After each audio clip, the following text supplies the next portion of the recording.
طيب good evening. It's my pleasure to be invited to this meeting. يعني thank you for the invitation. شرف كبير ليا ان انا اكون مع حضراتكم. يعني شكرا دكتور عزيز وشكرا دكتور طارق. هتكلم النهارده ان شاء الله على موضوع which I have يعني lots of passion for. موضوع I'm very interested in artificial intelligence in general. I'm also especially interested in it in terms of hemodialysis. So this is a very interesting topic for me. I'll just share my screen.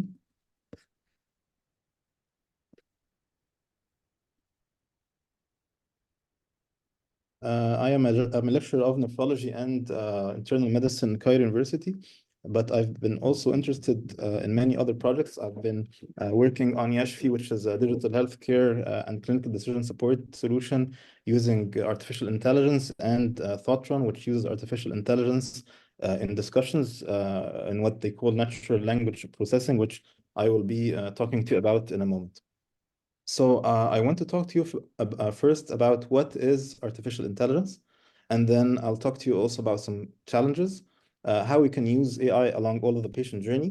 I'll talk to you quickly about mainly about AI in hemodialysis, but also about some applications in transplantation if you have some time. So first of all, what is artificial intelligence? This is a group of experts like yourselves. They are daily exposed to prescriptions and lab results, and based on the processing that happens through their learning, through their experience, they are able to prescribe labs or radiology orders or prescriptions. So according to their human intelligence, not artificial intelligence, they are able to write some prescriptions. So these experts, if you ask them, please sit together and create some sort of a medical algorithm. This is very common, of course, in the medical field, where people, societies write guidelines, and based on the guidelines, sometimes even the guideline contains some algorithm, and sometimes you have to formulate it by reading the algorithm. In the end, a group of humans can sit together and draw some sort of an algorithm. And by following this algorithm, they are basically transferring their knowledge from their heads, from their brains, into a written form. I'll show you an example of how this can be useful. There's something that they call clinical decision support systems. Clinical decisions are decisions you're going to make, writing radiology, writing a prescription, a drug prescription. So basically, these systems support you when you are taking these decisions. So what we do in clinical decision support systems is that we take these rules, these algorithms, and we digitize them. I'll give you an example. So for example, in this case, if you follow the instructions, so this patient, this algorithm is asking us if the hemoglobin is less than 13 or less than 12. So we say, okay, it's less than 13. Then it's going to ask me about the transferrin saturation. So I say, okay, transferrin saturation is less than 30. And based on this, the algorithm automatically suggests that we start with intravenous iron and suggests the type of iron that is present in my institution, say sacrofer. So I click on it and I follow the rest of the algorithm. And as you can see, the prescription starts empty. But after I agreed on the suggestion of the algorithm, I have automatically, I have sacrofer, intravenous iron, with the trade name that the organization uses, automatically entered into our prescription. Then if I continue on, and the algorithm will ask me, okay, are we currently using ESAs? I say, no, we're not using erythropoietin stimulating agents at the moment. Is the current hemoglobin less than 9? Yes, it's less than 9. Then you should start erythropoietin, and it suggests the trade name, Iprex, 4,000 international units, 2 ampoules 3 times per week. And as you can, of course, as you notice, AI has to take the approval of humans. So this will not enter into the prescription unless I click and I agree. In this case, erythropoietin appears in my prescription in the dosing that the algorithm is advising me to use. Okay. So what if the patient has so including 2 ampoules 3 times a week, 8,000 3 times a week.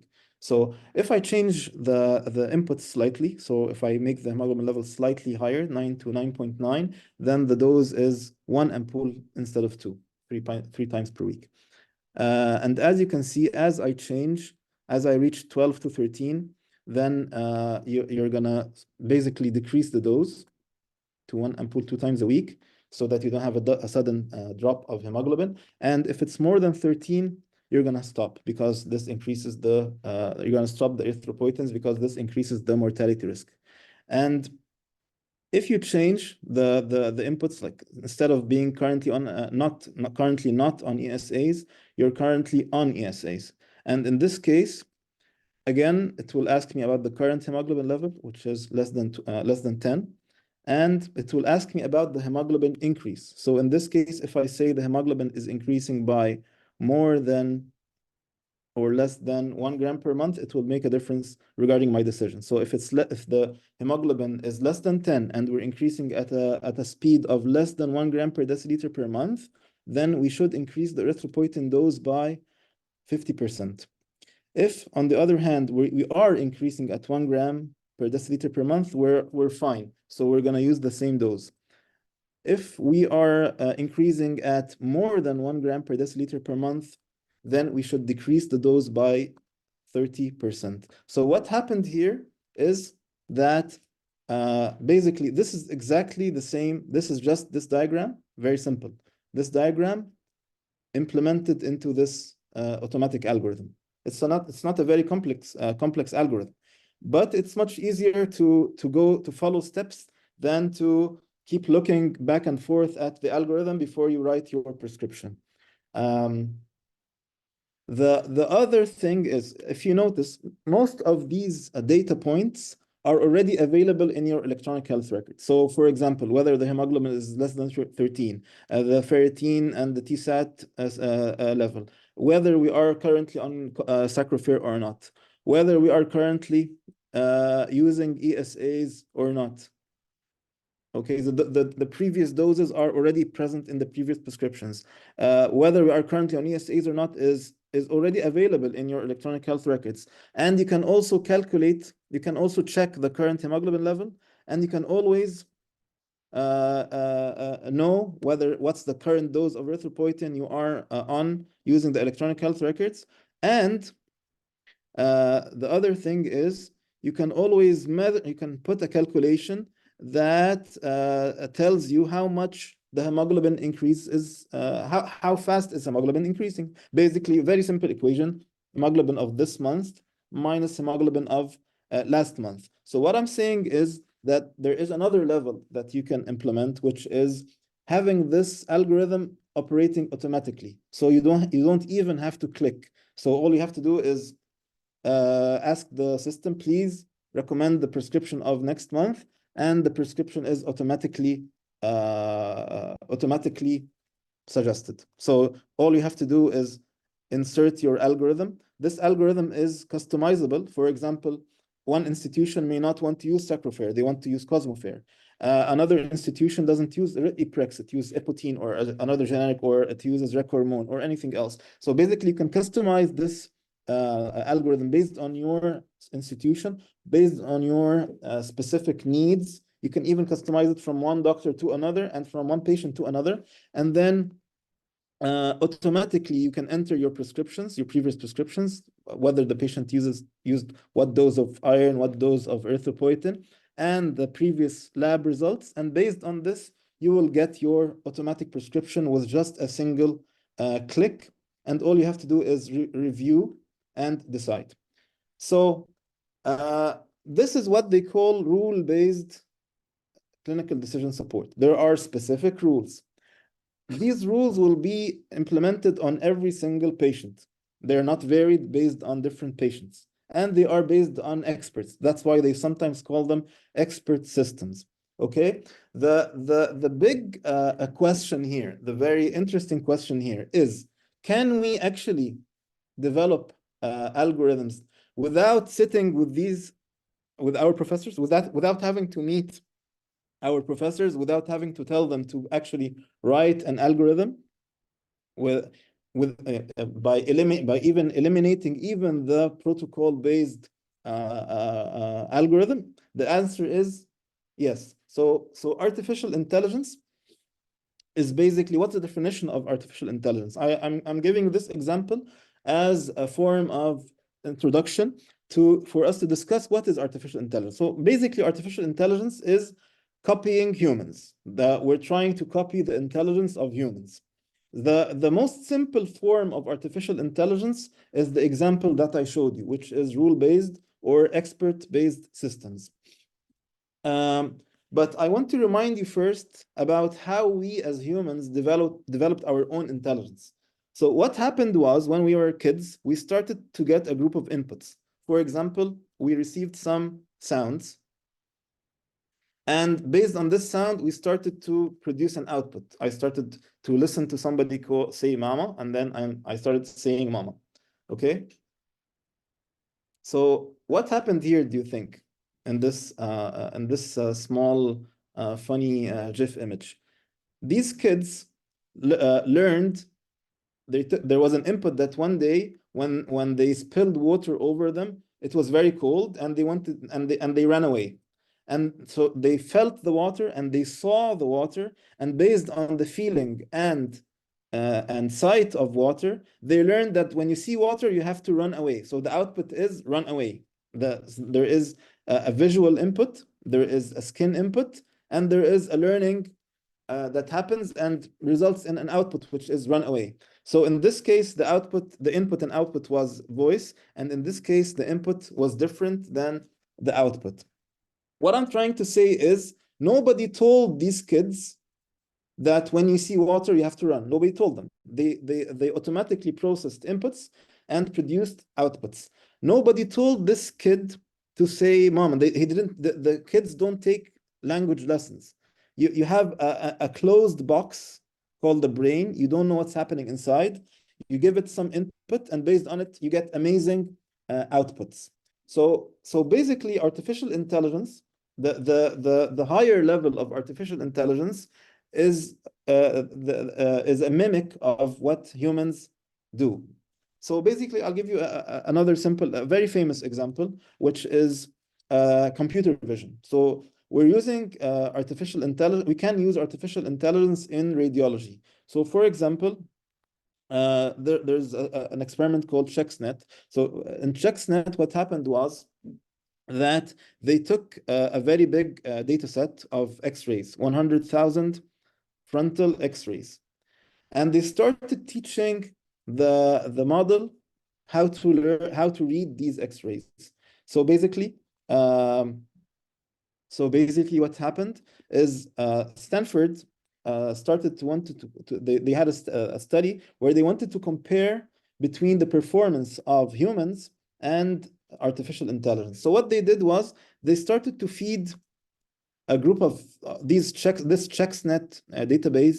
They started to feed it into a computer, and then what happened is you have to annotate, you have to put circles and shapes around lesions. So you're saying you're teaching the computer like you're teaching your kid. With your kid, you tell him, look, this is called a banana. This is called a monkey. You start labeling things with text. And then the baby eventually, when he sees a banana next time, he will say, yes, this is a banana. Or if he sees something that looks like a banana, a moon, a crescent or something, he'll say, okay, the moon looks like the banana. So basically what we're doing is combining data input types with our children. We're telling them, look at the banana, and then we're putting text on the banana. And this is exactly what they did when they trained the model.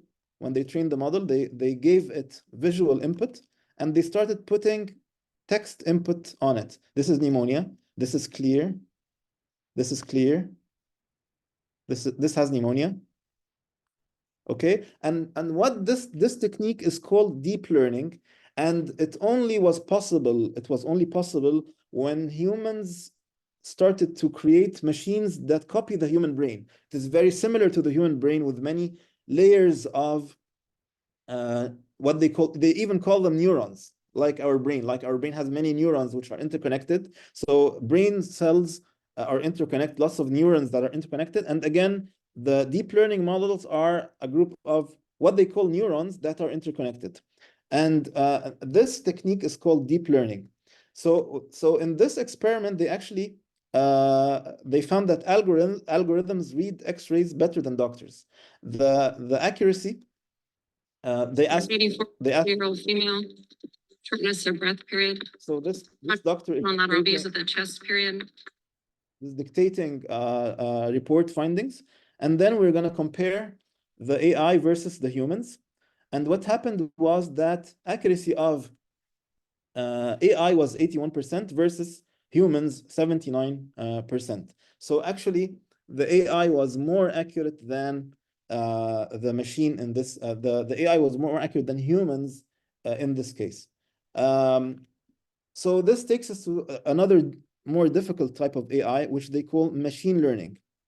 And deep learning is a type of machine learning. Machine learning is a type of artificial intelligence. Deep learning is the most advanced form of artificial intelligence, and it is basically inspired by our brain. Like our brain has lots of neurons, this also has levels, different levels of like nodes, which they also call neurons.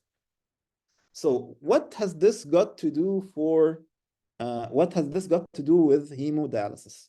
So basically, hemodialysis, with hemodialysis, we have lots of inputs. I'll give you an example of them later on. But I want to start with a very simple example, artificial intelligence in anemia management.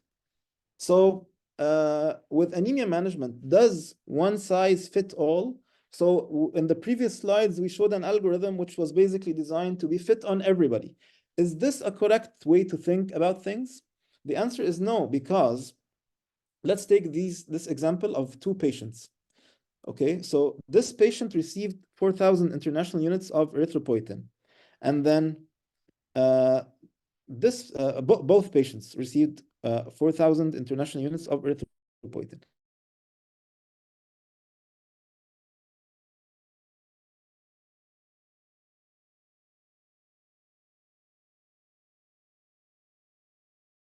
Although both patients received the same dose of erythropoietin. So somebody will tell me that there are differences based on demographics, for example. Somebody will tell me, wait, before you proceed, you have to look at the previous response of each of these patients. Because if you had looked at previous responses of each of these patients, maybe you would have noticed that this patient is much more responsive to the same dose of erythropoietin. Then somebody else would tell me, wait, you forgot that iron is very important. So maybe this patient had iron deficiency, while this patient didn't have iron deficiency. And that's why this patient responded. And there are, you know, of course, there are lots of complicated factors that come in, including erythropoietin resistance and infections and many other factors. So one size fits all is one of my messages that I want to tell you today is that one size fits all is gonna become obsolete. You all heard about precision medicine. Precision medicine is customizing treatments to every single patients. So I want to ask you a question, and I want you to, you know, I'm a nephrologist. We're all nephrologists, and we want to be very honest with ourselves. So how many people here will look at when they are prescribing the next erythropoietin dose? Will look at every single month.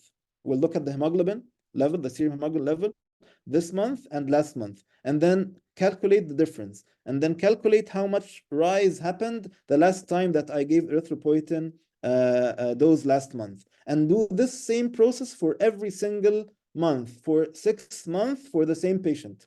It's a very heavy, mathematically heavy process. You're going to have not only the values of the previous 6 months of hemoglobin, you're going to have to calculate the difference between each month and the previous month. And then you're going to have to look at every single point. You're going to have to look how much was the iron saturation at that month, and how much dose of erythropoietin was given at this month. And the human brain is simply not designed to do all of these calculations while you are standing with your file in your hand in the room, in the ward. You're not gonna do it as accurately as the software. So what happens is that we don't only have 2 patients, we have to do our rounds on 50 patients. So that's why we need to personalize medicine. And this is not my personal opinion. So basically, what's the difference between rule-based and machine learning AI? We talked about it, but we can also sometimes combine them together. So we talked about rule-based clinical decision support. We gave an example of the algorithm for anemia management. But what we can also do is use this algorithm just as a baseline, just like the reference on which you will put a layer of artificial intelligence that will tell you, okay, according to the algorithm, you should increase the dose by 50% of erythropoietin. But according to the AI, one patient can have a 20% increase and another patient can have a 50% increase. So what you're doing is you're modifying the rule-based algorithm slightly according to multiple data inputs. And this is a very important study. I was very inspired when I saw it for the first time. Basically, this is a study which used exactly the same algorithm that we saw together, the anemia management protocol. It used this protocol for 1 year. This part which is in orange. And as you can see, the target hemoglobin of between 10 and 12 grams per deciliter, this part, the pale part, is the range between 57% and 66%. The average attainment of the attainment of target hemoglobin between 10 and 12, the maximum was of 66%. As you can see, after they started implementing what they called the SAM, the SAM is short for Smart Anemia Manager, Smart Anemia Manager, which used artificial intelligence algorithms. It did what I have been talking about since the beginning of this lecture. Basically, it applied personalized medicine. It started to calculate for every single patient. Every single patient, you have the previous 3 months of hemoglobin and the previous what they call the dose response relationship. So basically, this dose gives a response of half for one patient and 1.5 for another patient. So they calculated the hemoglobin. They entered a group of data inputs which included the hemoglobin levels and the rises of hemoglobin in response to erythropoietin.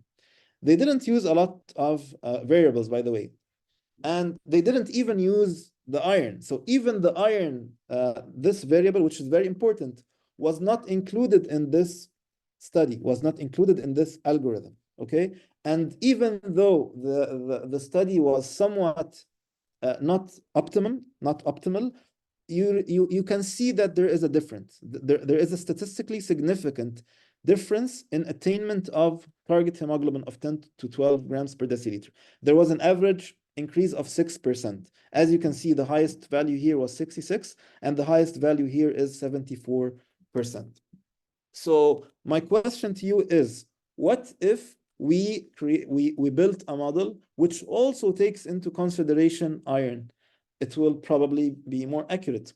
There are not many studies available in the world at the moment that study AI in anemia. I only found about this and one more paper. So what I'm talking about is this is a new era. All of us have seen lectures about artificial intelligence in nephrology and in hemodialysis. It's becoming a trend. You have AI in every conference, AI in rheumatology, AI in rheumatology, medicine, AI in medicine. So although AI is trending, it is very, until now, underutilized in nephrology. So I'll give you another very important example, a very interesting study about how artificial intelligence can be used in intradialytic hypotension. So in this study was done in Seoul National University in South Korea. They had 10,053 patients. Can somebody tell me how many patients, how many hemodialysis patients are in Oman at the moment? Just it's interesting for me. Around 3,000 patients. 3,000? Patient, yeah, of a total Yes. population of 2.5 million. Great. Okay. Okay. So this hospital didn't make a very big study. It's only 10,000 patients, and they followed up these patients over 14 years. And I think Oman is. I knew from Abdulaziz that, mashallah, they are very. You are very digitized since a long time, and you even have a centralized data network, and you have lots of data about your patients. So it's in places where you have lots of data, these are the best places where you can apply your customized artificial intelligence models. So let's get back to this study, 10,000 patients. We actually have 17,000 patients in the Egyptian renal data system. We have 17,000 patients at the moment. So maybe with not so many data points, but we can get there, and we can also have like it's easy to, this number is not hard to get, but they did something very clever with this number of patients. They started defining interdialytic hypotension by 3 definitions. The first definition is if the patient's systolic blood pressure reaches less than 90 at any time within 1 hour of the starting point. So let's say I ask the model, hello, good morning, AI, please tell me if this patient will have a blood pressure less than 90 millimeters mercury in the next hour. And what this model did was very accurately predict whether this will happen with area under the curve of 0.94%. The other thing was, the other type of definition was a decrease in systolic blood pressure more than 20, greater than or equal to 20 millimeters mercury, or a decrease in the mean arterial blood pressure more than 10 compared to the initial blood pressure measurement within 1 hour of the initiation. So in this prediction, you have to use the initial blood pressure, the blood pressure that the patient started the session with. Okay, in IDH3, interdialytic hypotension 3, the definition was the same. Again, 20 drop in systolic or 10 drop in mean arterial blood pressure, but anytime within 1 hour of a what they called a prediction time. So prediction time is at any moment in the hemodialysis session, I asked after 1 hour, after 1.5 hours, I ask the model, please, can you tell me if you are expecting that this patient will have a drop in interdialytic, a drop in blood pressure? Do you expect that the blood pressure will drop more than 20 millimeters mercury, or more, or a mean drop of greater than or equal to 10 within the next hour? And what happens is the model will predict for you.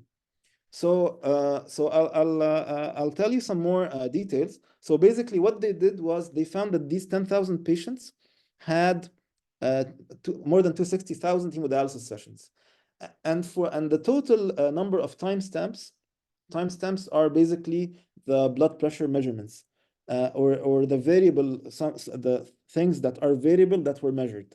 They had more than 1.6 million data points. Basically, they have so many data points because you basically measure lots of things for the patients all the time. You always measure the blood pressure, you always measure the ultrafiltration rate, the blood flow rate, etc. And what they did was they took 70,000 of these 70,000 of the test data, and they did some training on it, and then 5% validation, 5% calibration. So basically, all of this is training and what is associated with training. And then they asked the model to predict. So 20% of the patients were randomized. So you randomize the patients into basically these 4 groups. So these patients, because it's a randomized group, this was not actually used. This data was not actually used in training. Take care of this point. So what they're trying to say is, if we get so 20% is about 2,000 patients. If now I get another 2,000 patients, different than the 10,000 that we used in this study, and we apply this model, you will get very accurate predictions of intradialytic hypotension. I don't know if you are as excited as I am, but I find this very, very exciting, because what happens is, let's take this example. So in this patient didn't have any drop. By the three definitions of intradialytic hypotension, this patient is more or less stable. It started 120 and ended at about 110 or more. This patient started with a systolic blood pressure of 121 millimeters mercury and had a drop of blood pressure. So according to definition number 1, within 1 hour, yes, this patient had a blood pressure of less than 90 at this point. According to definition number 2, is a drop of systolic blood pressure of 20 or more. Yes, this happened. At this point, 121 became 101. Okay, and let's say I don't want to predict based on the initial blood pressure. I want to predict at any point. So at a random point, let's say after 2 hours, the blood pressure was 102. Systolic blood pressure was 102.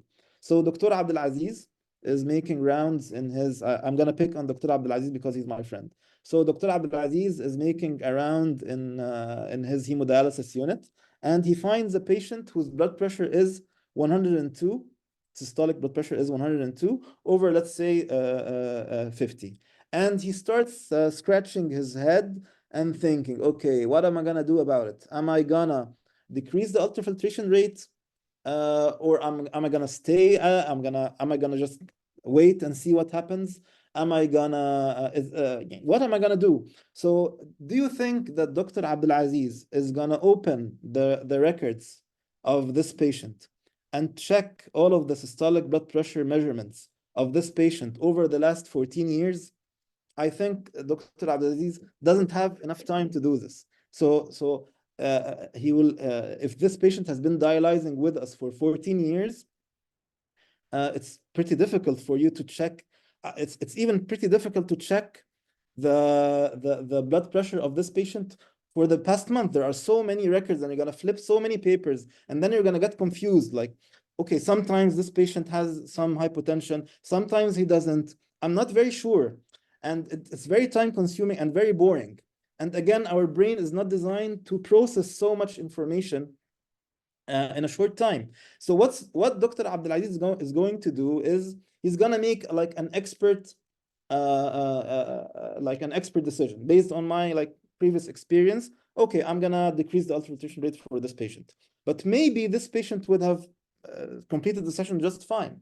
So what I'm trying to say is this model will predict that actually after 1 hour from any point, just take a random point during your rounds on the patients, and you're going to say, good morning, AI model, please tell me if this patient is expected to have a drop of 20 millimeters mercury of blood pressure, starting from 2 hours after the start of the hemodialysis session.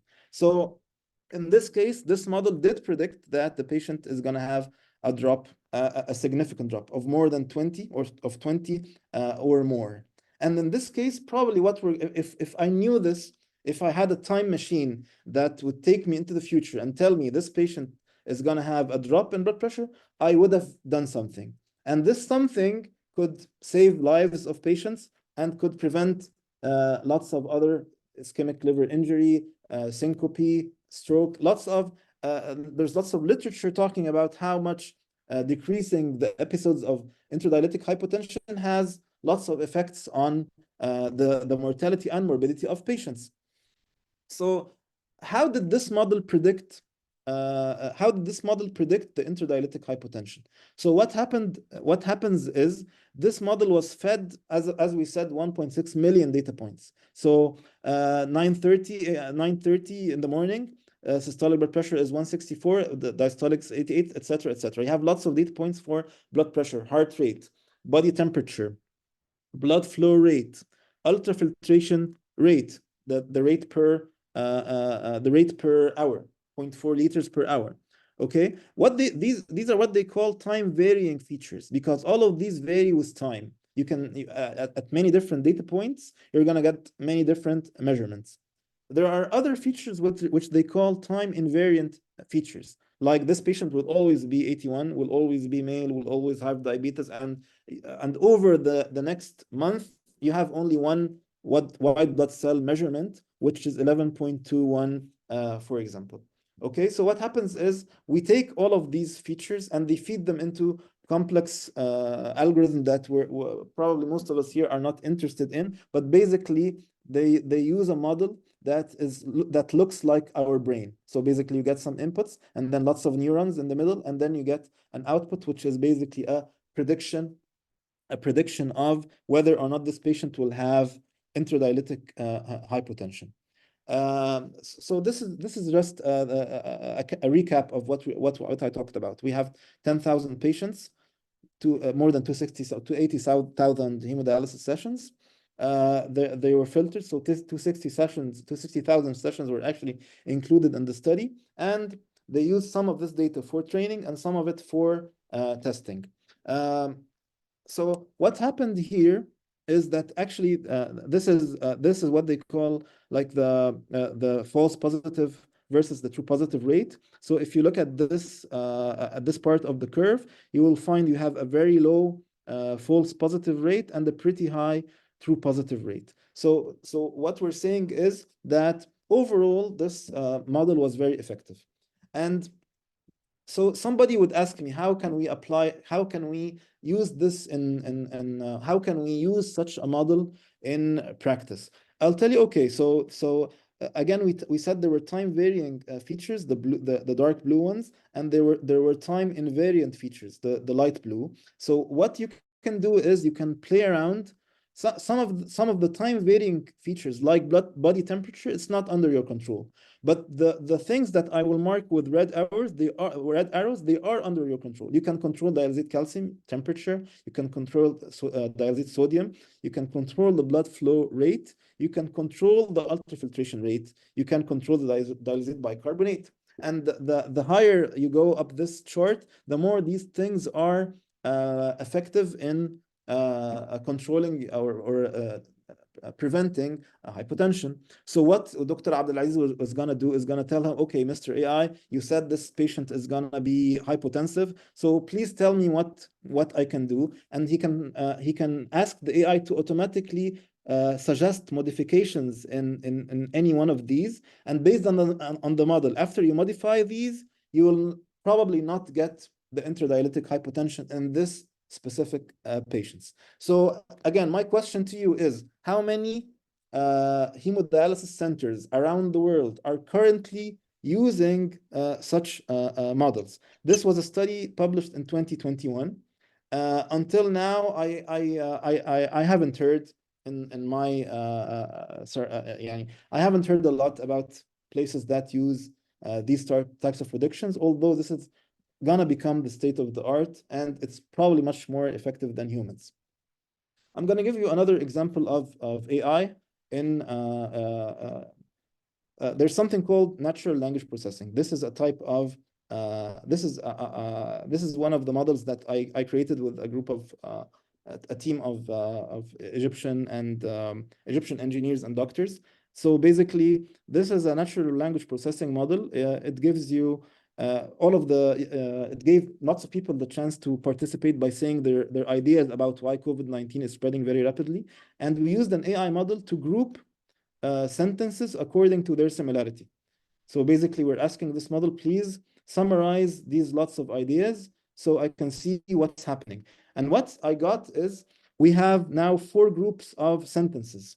And I can zoom in on this group. This is the largest group, which has 17 sentences. And by clicking on it, I can see the content. So I know that most of the people are talking about these types of this is the cause that most of the people talked about, which is basically ignorance about the corona. So somebody will tell me, what's the difference between this and between having your own like a search? What happens is with regular non-AI search models, you will not know. So for example, look at this sentence: comparing the coronavirus too much with the influenza virus, and people underestimating the health dangers of corona.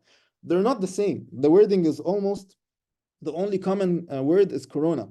And what happens is the AI is able to understand the meaning of sentences and to group them together. So this is what they call natural language processing, because it processes the natural language, the English language that we all talk, we all use all the time.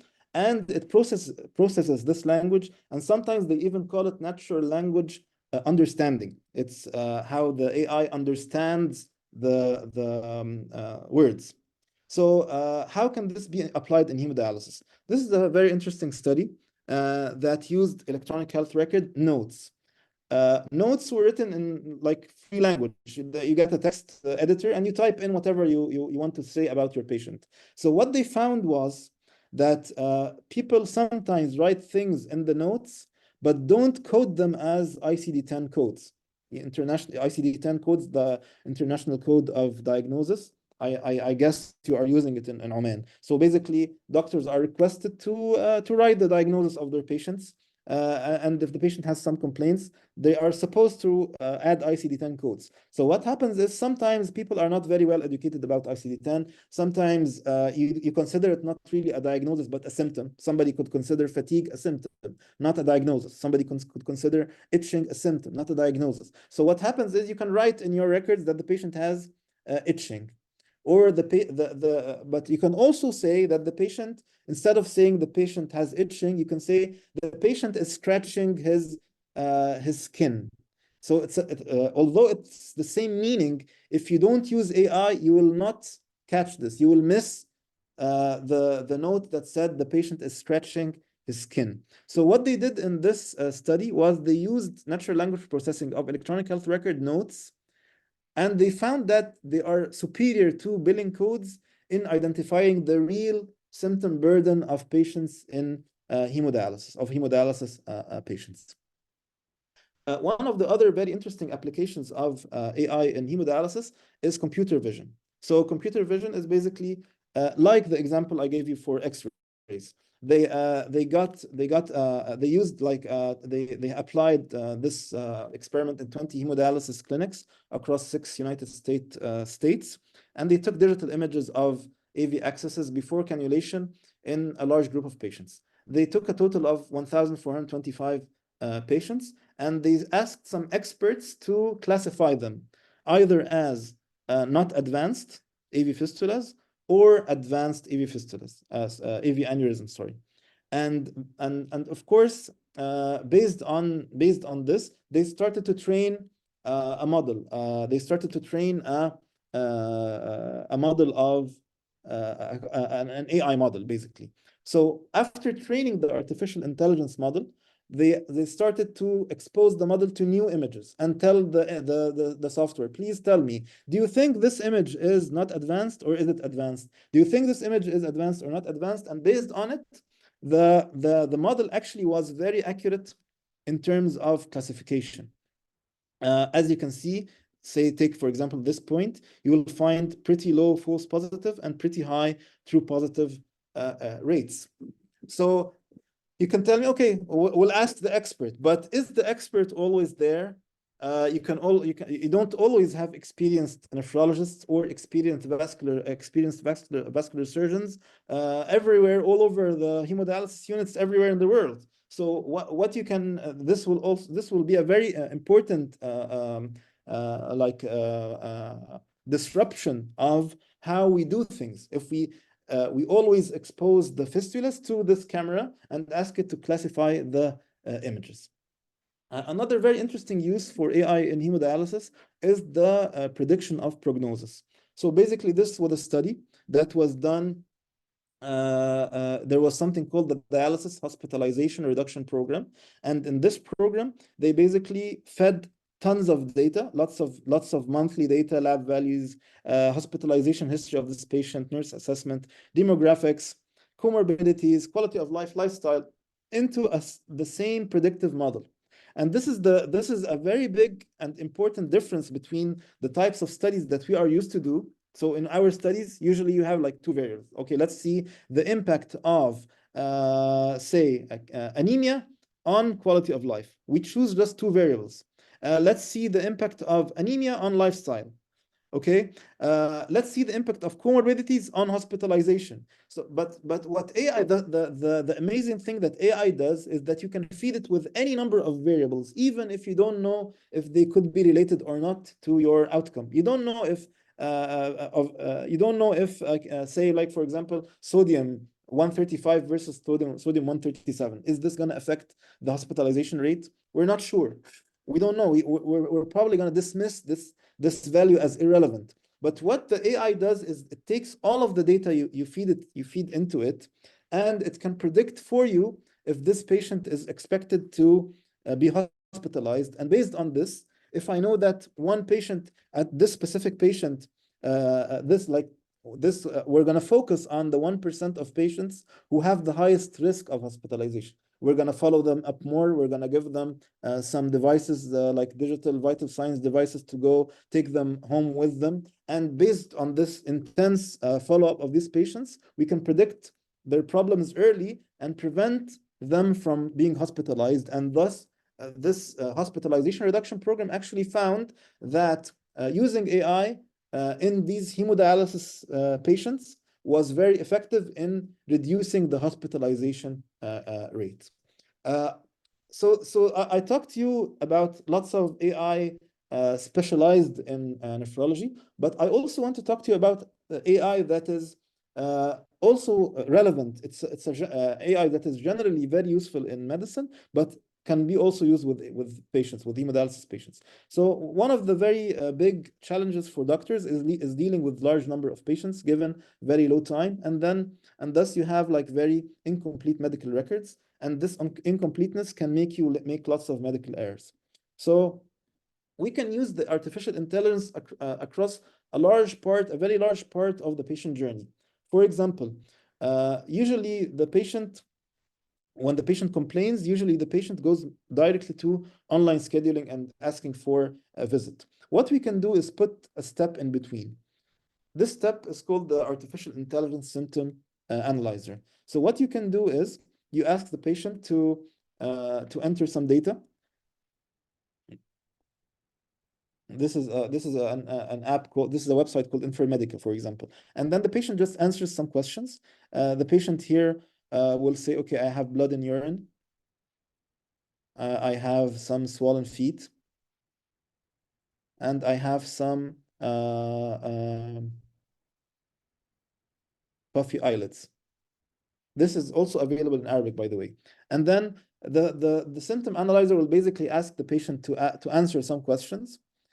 And then based on these answers, this symptom analyzer will give me some sort of a differential diagnosis. You can apply such AI symptom analyzers even before the patient starts hemodialysis, even before the patient starts any type of complaint. But it's also useful if we can use symptom analyzers with patients who are on hemodialysis. We can create some sort of a customized symptom analyzer, especially if you take into consideration what we talked about a few minutes ago when we said that ICD-10 codes have been not as representative as doctor notes. So always when you do something that's more customized, you get better results. So in this example, you get a differential diagnosis and you get even the probability of having the different diseases. Here, this model suggested that this patient has GN, and it's more probable than having nephrotic syndrome, for example. And it's actually been, this model that I gave you, this example model has been used actually with more than 14 million patients. They have an accuracy of 93% according to their website. But when I checked other studies, they had an accuracy of 60%, and there were other models that had like 84% accuracy. And this accuracy is measured by saying what's the probability of having the correct diagnosis within the top 5 diagnoses. So basically, this symptom checker can act as your friend, your nephrology friend. This friend can, based on specialized knowledge, tell you if the doctor needs to visit a cardiologist or not, and advise you basically on the next step. And then another place where you can use artificial intelligence along the patient journey is telemedicine. So lots of patients, lots of nephrology patients don't go, they're supposed to visit their doctor's clinics, but they don't. So what you can do to help them is give them a platform to do some telemedicine. So how does AI come in? The voice, the voice that happens between the doctor and the patient is actually lost. I consider it like a lost treasure. So this lost treasure, you can save it if you have artificial intelligence voice to text. So this model can take the text and convert it, take the voice and convert it into text, even if the patient, there is some research now on even using mixed language. It's much more difficult, but there is some research on it. And you can actually take this text and classify it, and then put it into a symptom analyzer, and then automatically have suggestions happening. And so by using such models, you will save time. And there's also another artificial intelligence model that takes your transcript. So basically, this is the exact transcript, exactly what they said. Hello, good morning. Would you like to put hello, how can I help you in the medical file? Of course not. So you can put another model that converts this text into a form that we like to read. There is 3 out of 7 history of diarrhea, etc., etc., in a form that's summarized and in the form that you like to see. And this alone is an area for lots of research, but there is very promising results regarding converting the voice into notes. I want to show you also a very interesting app. It's called Babylon Health. So in this demo, the patient is basically calling the doctor after the patient had a discussion with the artificial intelligence. And what happens is, hi, Louise. My name is Dr. Kultag Archer. Nice to so basically, this is a patient in a video call with a doctor. meet you. After the patient already gave her symptoms to a symptom checker, you can see here that there is a list of diagnoses. You can see here that the Meniere's disease is 80% likely, for example, in this patient. And the AI already has for the doctor everything written down in visuals, in history, history of present illness, family history, social history, test results, prescriptions. So the doctor doesn't have, this saves tons of time for doctors, because doctors don't have to go in and type all of this. And the doctors can then focus more on the actual patient-doctor interaction.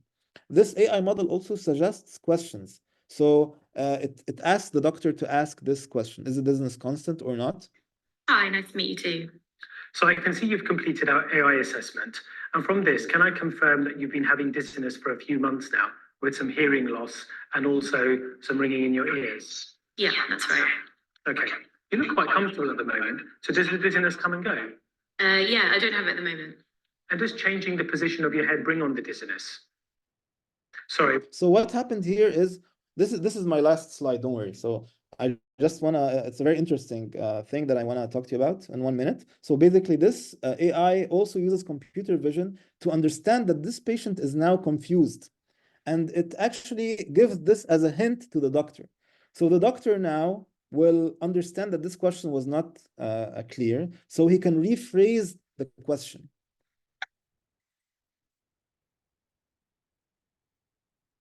Sorry, what I mean to say is, do you get dizzy, for example, when you turn your head to look to one side or when you turn over in bed? Oh, okay. No.